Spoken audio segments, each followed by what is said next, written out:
मुख्यमंत्री देवेंद्र फडणवीस यांनी विधानसभेत शक्तीपीठ महामार्गाची अलाइनमेंट सोलापूरपासून पुढे सिंधुदुर्गपर्यंत बदलणार असल्याचं सांगितलंय।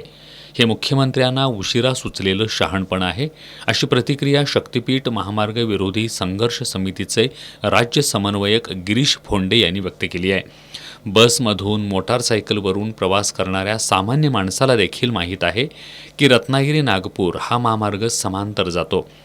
मुख्यमंत्री फडणवीस यांना हे कळायला 1.5-2 वर्ष लागली।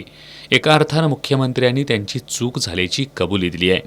आता याच तर्कानं त्यांनी मराठवाडा आणि विदर्भामधील अलाइनमेंटचा देखील अभ्यास करावा, म्हणजे त्यांना लक्षात येईल की तिथं देखील चुकीची अलाइनमेंट झाली आहे। मुख्यमंत्र्यांनी आता अजून स्वतःची नाहक बदनामी होऊ न देता संपूर्ण महामार्ग रद्द केल्याची घोषणा करावी, अशी मागणी गिरीश फोंडेंनी केली आहे।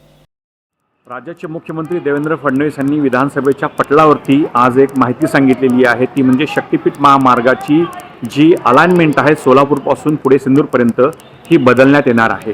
फडणवीसांना 1.5 वर्षानंतर हे उशिरा सुचलेलं शहाणपण आहे। त्यांनी सांगताना हे सांगितलं की रत्नागिरी नागपूर हा उपलब्ध हायवे पॅरल आहे आणि नव्या त्या अलाइनमेंटची तिथं गरज नाही आहे। आम्ही हे 1.5 वर्ष सांगतोय। फडणवीसांना सामान्य नागरिकाला देखील बसमध्ये जाताना हे दिसतं। फडणवीसांना ते 1.5 वर्ष का दिसलं नसेल? तर आता हा जर तर्क फडणवीसांनी मान्य केला तर उरलेल्या विदर्भ आणि मराठवाड्यात देखील फडणवीसांनी आता त्याचा अभ्यास केला पाहिजे आणि हा अभ्यास केल्यानंतर त्यांना लक्षात येईल की मराठवाड्यामध्ये आणि विदर्भामध्ये देखील ही अलाइनमेंट चुकीची आहे आणि तिथं देखील या महामार्गाचीच गरज नाही आहे, उपलब्ध रस्ते आहेत। असं असताना फडणवीसांनी पुन्हा दुसरं आणि खोटं सांगतायत की या गावांमध्ये संयुक्त मोजणी ज्या त्या पूर्ण झाल्या आहेत। हे खोटं आहे।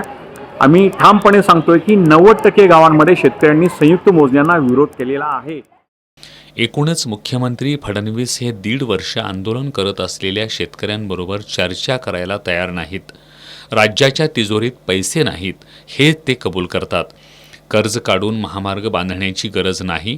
त्यांनी विधानसभेत किंवा विधानसभेबाहेर कुठेही हा महामार्ग रद्द केल्याची घोषणा करावी आणि स्वतःचीच नामुष्की टाळावी, असं सांगून शेतकरी कोणत्याही परिस्थितीमध्ये हा महामार्ग होऊ देणार नाहीत, असा इशारा गिरीश फोंडेंनी दिलाय।